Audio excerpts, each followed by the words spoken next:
Bora? Bora. Então, episódio 1. Aê!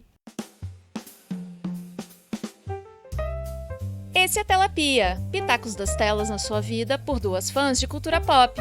Em vez de terapia, tem cinema, TV e streaming. A gente usa o entretenimento para oferecer pontos de vista para as nossas questões existenciais. A cada episódio, respondemos dilemas reais com sugestões de séries e filmes. Eu sou Melissa Setúbal e eu sou Tempestade, Senhora dos Elementos. E eu sou Joana Pelerano e esse é meu segredo, capitão. Eu estou sempre com raiva. Nesse episódio, ou a gente morria como herói ou viveria o suficiente para se tornar vilão. Escolhemos a segunda opção. Galera, hoje começamos a nossa 5ª temporada, vocês acreditam? Aê! Eu sim, porque é bom demais fazer esse podcast, ser amiga da Joana e ainda por cima, ter a chance de conversar com vocês e com os nossos convidados super especiais. Claro que vamos começar uma nova temporada em super estilo. E sim, estou repetindo a palavra super muitas vezes, porque vamos falar de super-heróis. E para isso, a gente convidou uma pessoa especialista no assunto. Ele é nosso contemporâneo do curso de Comunicação Social da UFES. Ele é mestre em semiótica? Ele tem 25 anos de experiência no mercado de videogames? Sim! Mas a gente chamou ele aqui hoje para falar desse seu grande amor que eu acompanho desde criança, os universos cinematográficos e da TV de Marvel e DC. Até rimou minha introdução, né, João Gabriel Albani? Rimou super! João, obrigada por topar vir aqui trazer pra gente, pra audiência do Telapia, todo o seu repertório desse gênero tão importante na cultura pop nas últimas décadas.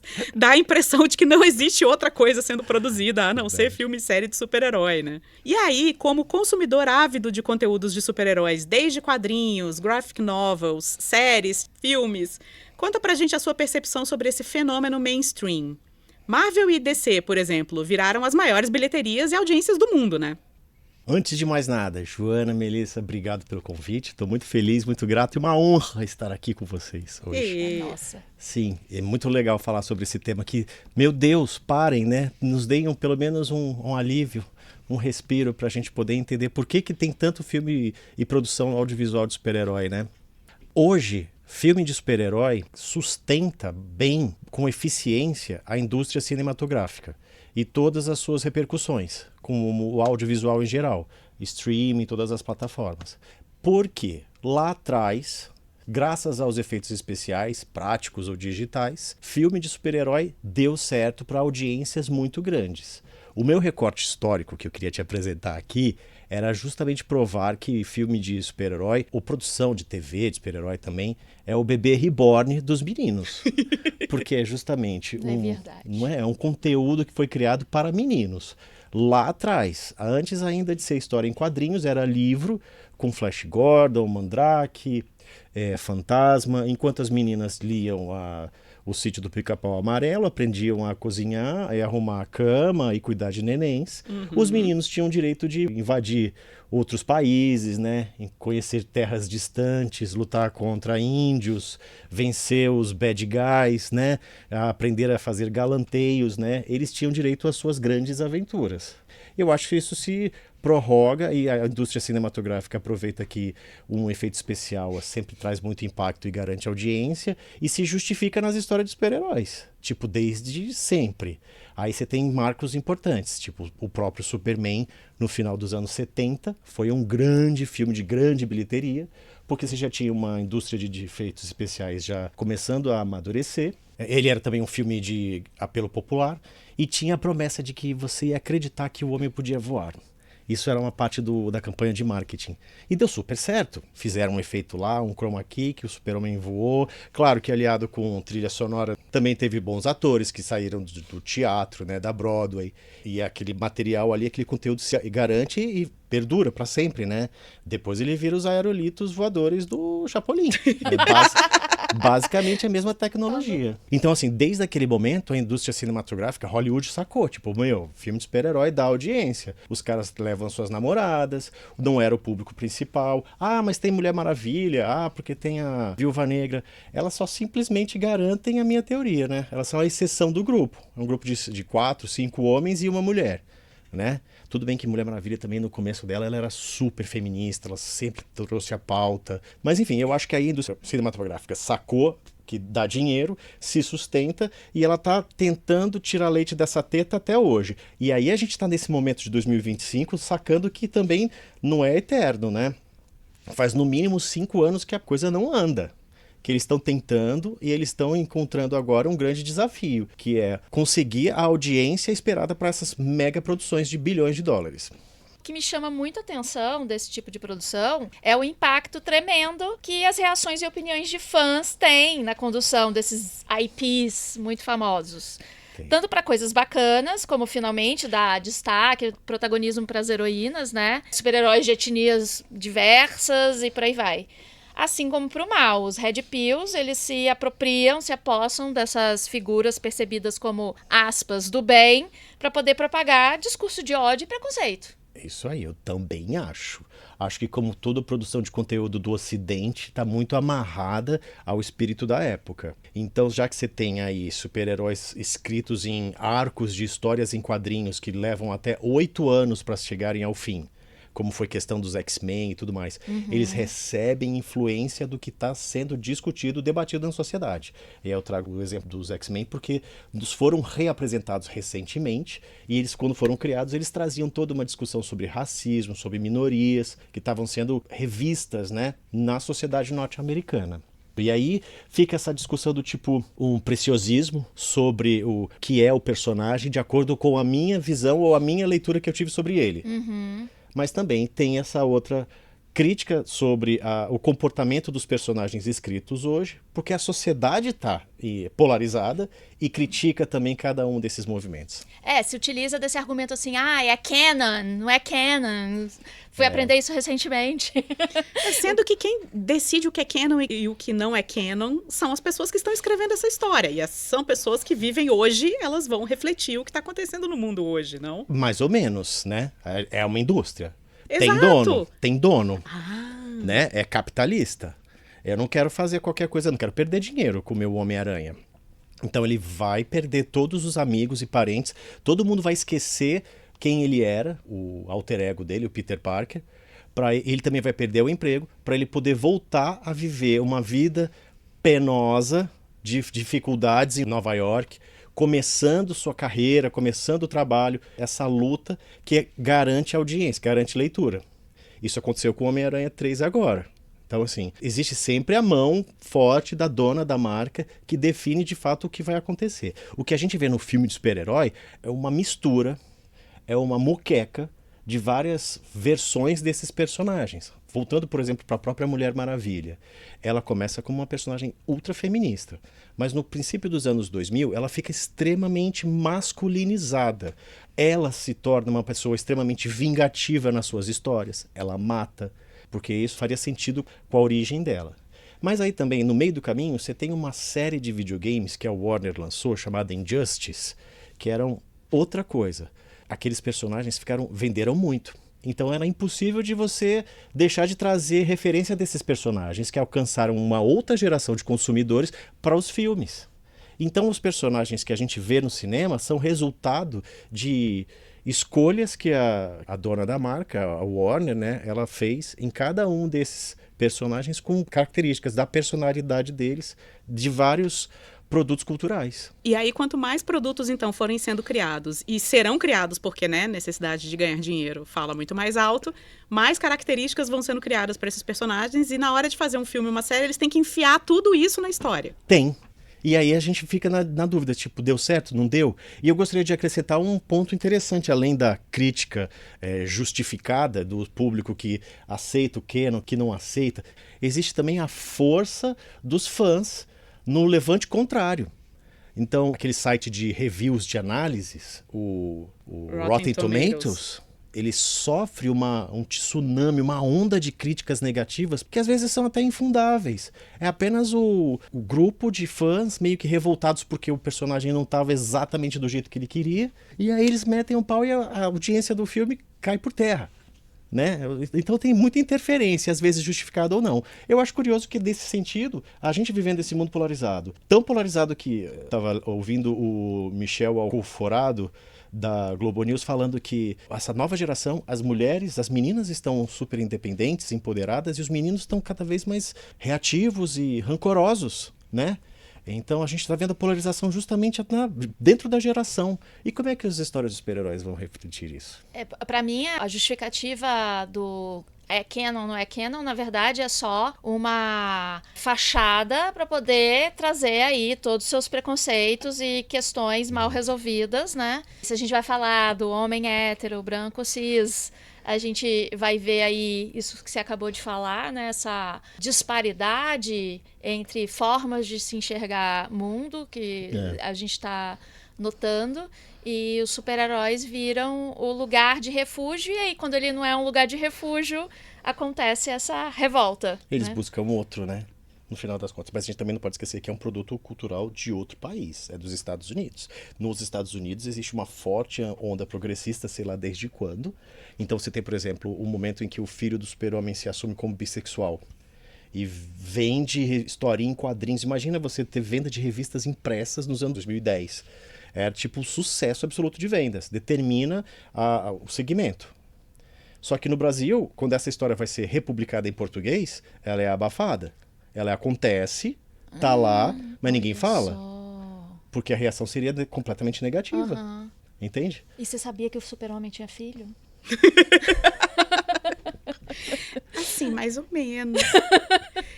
Essa que é a coisa que eu acho complexa, né, em produção de heróis. Você precisa praticamente um mestrado, doutorado, para conseguir acompanhar a história, né? Porque depois que eles lançam 30 filmes e cada filme, você depende do filme anterior para poder entender o próximo, mais os games, mais os quadrinhos, mais as fanfics, sei lá.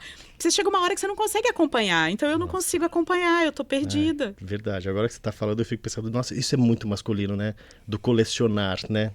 Justificando, não, mas é porque você não viu que no filme X eles dobraram a esquina, né? Eu acho que essa coisa do herói, você pega assim, não, mas na cena pós-crédito... Ai, eu amo. Teve aquela fala X que define todo o resto do negócio. E aí, assim... Você fica, eu não consigo nem assistir o filme, imagina eu lembrar da cena pós-crédito e associar a informação de lá com cá.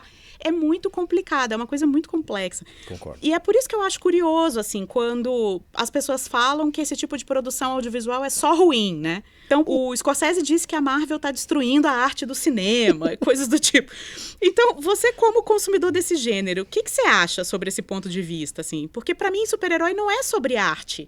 É sobre entretenimento e é sobre realmente ter essa quantidade de informação que cria um clube, né? Um clubinho de quem sabe, de quem entende e de quem não entende. Total. Então, existe, você acha, um conteúdo mais profundo ou uma produção mais sofisticada em termos artísticos nesse gênero? Ou realmente não é sobre isso? Eu concordo que não é sobre isso. É para outras pessoas. Eu acho que é um produto cultural de entretenimento. E para agradar talvez públicos mais maduros, existem algumas narrativas que são mais elaboradas.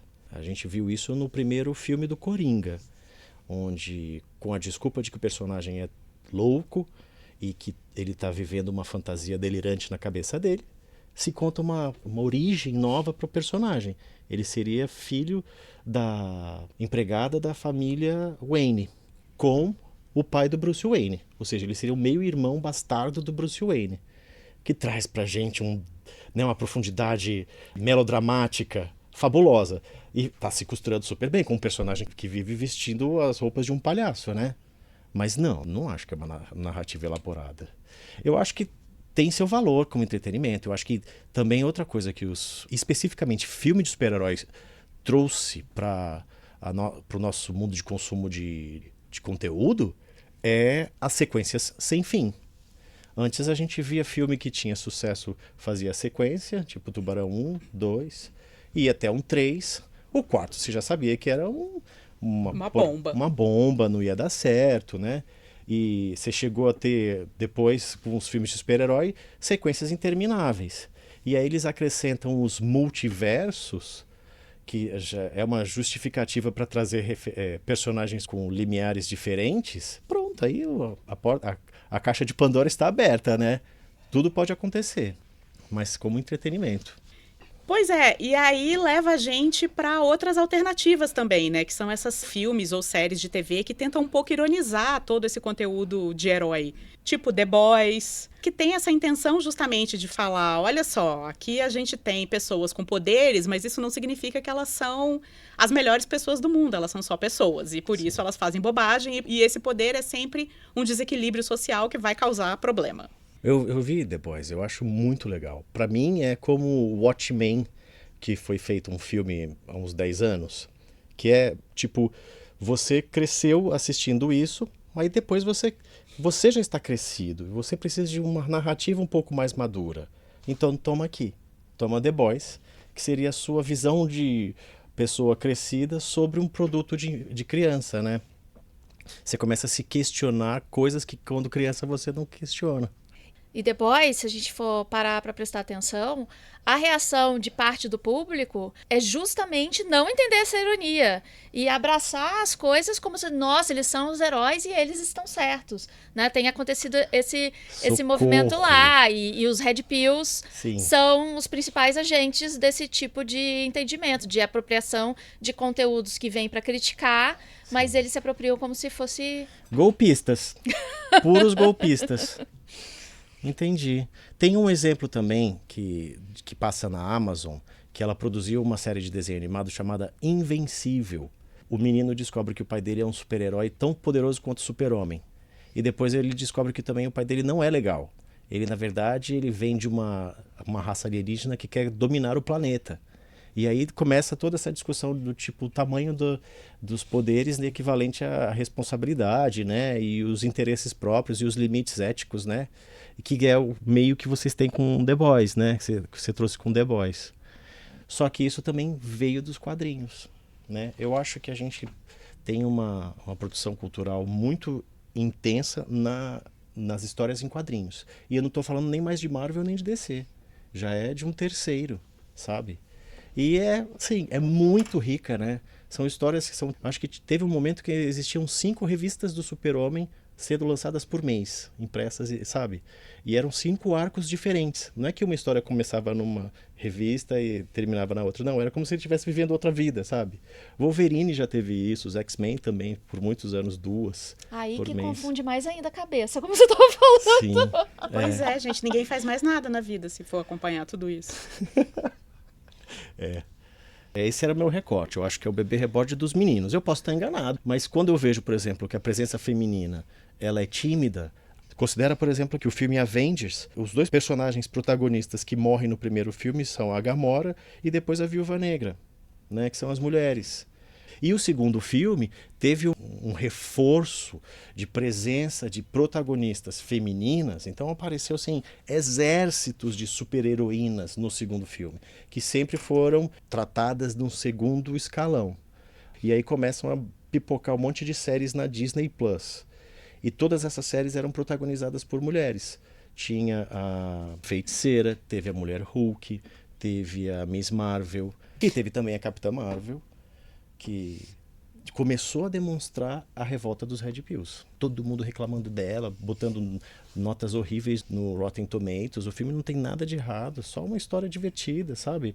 Mas aí começa também o declínio das personagens femininas, do esforço específico daquela liderança da Marvel, né? De trazer protagonismo feminino. Sim, e também tem a personagem da Yelena, né? De Thunderbolts. Percebi um movimento um pouquinho diferente dessa visão sobre ela específico, né? Dela tomar esse protagonismo e falar de assuntos como saúde mental, que a gente nunca imaginava que esse tipo de assunto ia estar nesse universo. Eu né? gosto desse filme, por sinal, eu acho que ele tem uma história bem mais amadurecida para um público amadurecido. Tipo, um público que 10 anos atrás, em 2015, curtia e vê agora. Ainda é uma história de super-heróis, né? Mas tem questões ali que eles não abordavam antes, né? Sim. E Quarteto Fantástico também, que estreou esse ano. A Vanessa Kirby, como a Mulher Invisível, ela tem bastante protagonismo, ela arrasa.